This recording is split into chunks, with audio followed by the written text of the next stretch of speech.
Hello guys, welcome back to this channel. In today's tutorial, I'm going to show you how you can make your video blurry in CapCut Mobile.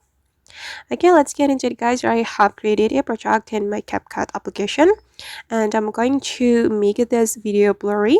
If we want to do that, first thing first, we need to go to the effect menu right here and we're going to select video effect. In this video effect, we can simply search for blur effect. You just need to type in blur. Okay, and there will be some blur effect you can apply to your video. And I'm just going to select this effect and we can adjust the effect before we apply it to our video.